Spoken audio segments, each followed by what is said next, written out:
आज जमाना बड़ी तेजी से बदल रहा है। जितनी रफ्तार से हम आगे बढ़ रहे हैं उससे 100 गुनी रफ्तार से ये जमाना बदल रहा है। एक समय था जब लोग सफर करने के लिए बैलगाड़ी का इस्तेमाल करते थे, उसके बाद कार आया, रेलगाड़ी आई, एरोप्लेन आया और आज हाइपरलूप की तैयारियां चल रही है। आप हाइपरलूप के माध्यम से 700-800 किलोमीटर प्रति घंटे की रफ्तार से अपने डेस्टिनेशन तक पहुंच सकते हैं।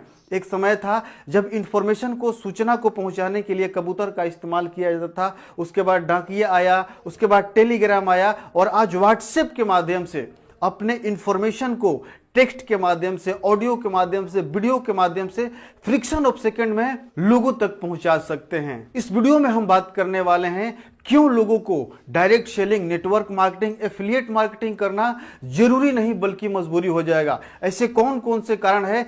अगर आप नेटवर्क मार्केटिंग कर रहे हैं या करने की सोच रहे हैं या नेटवर्क मार्केटिंग को लेकर के निगेटिव हैं तो इस वीडियो को अंत तक जरूर देखिएगा। यह वीडियो आपका दिमाग खोल देगा। नमस्कार, मैं दीपक सिंह आपका स्वागत करता हूं आज के इस वीडियो में। सबसे पहले बात करते हैं कि क्यों लोगों को direct selling, affiliate marketing, network marketing join करना जरूरी नहीं बल्कि मजबूरी होगा। उसका सबसे पहला कारण है पॉपुलेशन। आज भारत विश्व का नंबर 1 जनसंख्या वाला देश बन चुका है। लगभग 141 करोड़ लोग इस देश में एग्जिस्ट करते हैं। आज हर साल करोड़ों लोग कॉलेज से डिग्रियां लेकर के निकल रहे हैं, लेकिन ऐसी कोई भी कंपनी नहीं है, ऐसी कोई भी इंडस्ट्री नहीं है, ऐसी कोई भी सरकार नहीं है जो इन करोड़ों लोगों को रोजगार दे पाए। दूसरा कारण है टेक्नोलॉजी। आज टेक्नोलॉजी के माध्यम से मासेस का काम रोबोट और ऑटोमेशन के द्वारा खत्म किया जा रहा है और क्लासेस का काम एआई के माध्यम से, एल्गोरिथम के माध्यम से खत्म किया जा रहा है। आइए इसे थोड़ा डिटेल में समझते हैं। सबसे पहले एग्रीकल्चर क्षेत्र की बात करते हैं। एग्रीकल्चर क्षेत्र में पहले क्या होता था? सारा काम किसान करते थे, लोग करते थे, लेकिन आज जुताई से लेकर, बुआई से लेकर, फसल कटाई से लेकर हर काम मशीन के द्वारा किया जा रहा है। तो लोगों का काम कहां बचा? अगला है इंडस्ट्री के अंदर बहुत सारे लोगों का काम होता था, लेकिन आज असेंबली लाइन पर रोबोट और आर्टिफिशियल इंटेलिजेंस का कॉम्बिनेशन को मिक्स करके ऐसे रोबोट तैयार किए जा रहे हैं जो लोगों के काम को खत्म कर रहा है। आज असेंबली लाइन पर प्रोडक्ट को असेंबल करने से लेकर के उसके टेस्टिंग और उसके पैकिंग का सारा काम रोबोट के द्वारा किया जा रहा है, जो लोगों के रोजगार को खत्म कर रही है। लोग पैसे निकालने के लिए बैंक में घंटों लंबी लाइन में खड़े रहते थे।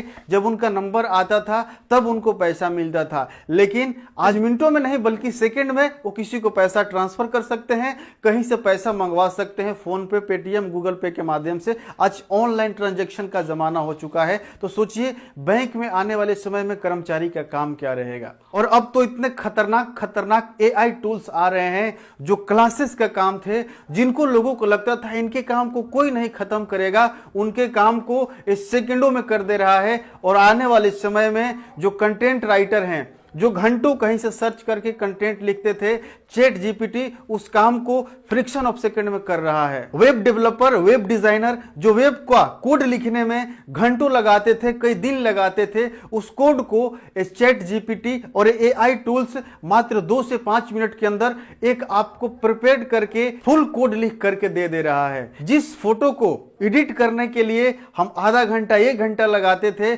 उस काम को एआई के माध्यम से आप 1 मिनट में कर सकते हैं। जिस वीडियो को एडिट करने के लिए कई घंटे लगते थे, उस वीडियो को आप 5 मिनट में एडिट कर सकते हैं एआई के माध्यम से। तो और टेक्नोलॉजी को क्यों अडॉप्ट किया जाएगा, इसका कुछ कारण है। सबसे पहला, ये फास्ट काम करता है, ये रिलायबल है, इसको कोई सैलरी नहीं चाहिए, इसको कोई तनख्वाह नहीं चाहिए, इसको कोई छुट्टी नहीं चाहिए, ये आपका रेगुलर बेसिस पे काम करता रहेगा, इसकी एक्यूरेसी हाई रहेगी। और तीसरा कारण है अनएम्प्लॉयमेंट और अंडर एम्प्लॉयमेंट। यानी आज भारत में जो बेरोजगारी दर है वो 8% से ऊपर है। यानी लगभग 11 करोड़ से अधिक लोग हमारे देश में बेरोजगार हैं, जिनको रोजगार की आवश्यकता है। और कुछ लोग ऐसे हैं जो रोजगार तो कर रहे हैं, लेकिन उनको तनख्वाह इतनी कम मिलती है, उनको सैलरी इतनी कम मिलती है, जिससे वो सिर्फ अपना गुजारा कर सकते हैं, कुछ आगे डेवलप नहीं कर सकते हैं। तो भारत की जो मूल समस्या है वो अनएम्प्लॉयमेंट के साथ साथ अंडर एम्प्लॉयमेंट भी है। जैसे एग्जाम्पल से समझते हैं, कोई बंदा 8 लाख लगा करके बीटेक करता है, लेकिन जो उसकी सैलरी लगती है वो लगती है 15,000 20,000 रुपए। अब सोचिए उस पैसे से वो सिर्फ ईएमआई ही भर सकता है, जबकि उसका भी खर्चा है, उसके परिवार का भी खर्चा है और उसको कुछ इंप्रूवमेंट के लिए कुछ सेविंग भी करना है। बहुत सारे लोग 5,000, 6,000, 8,000 रुपए में काम कर रहे हैं। यह है अंडर एम्प्लॉयमेंट, यानी लोगों को तनख्वाह तो मिल रहा है लेकिन इतना कम मिल रहा है कि वो पैसे को सेव नहीं कर सकते हैं फ्यूचर के लिए। क्यों लोगों को नेटवर्क मार्केटिंग, डायरेक्ट सेलिंग और एफिलिएट मार्केटिंग ज्वाइन करना जरूरी नहीं बल्कि मजबूरी होगा? इसका चौथा कारण है इन्फ्लेशन रेट। हर 4 साल में महंगाई 2 गुनी बढ़ जा रही है लेकिन इनकम डबल नहीं हो रही है।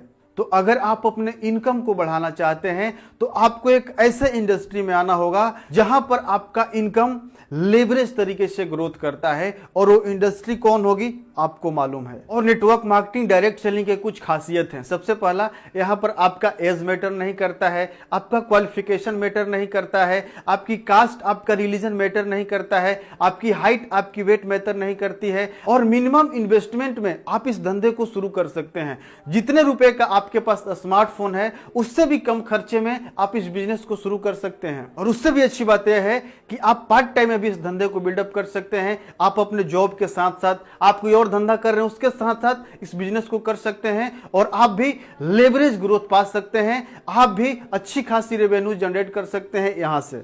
इस धंधे में कामयाब होना आसान है लेकिन आपके पास 2 चीज होनी चाहिए। सबसे पहला, ड्रीम, आपका सपना होना चाहिए, और दूसरा, उस ड्रीम को पाने के लिए आपके पास बर्निंग डिजायर होनी चाहिए। अगर आपका ड्रीम है और उस ड्रीम को पाने के लिए आपके अंदर बर्निंग डिजायर है तो आप इस धंधे में कामयाब जरूर बनेंगे। यह वीडियो आपको कैसा लगा कमेंट बॉक्स में जरूर बताइएगा।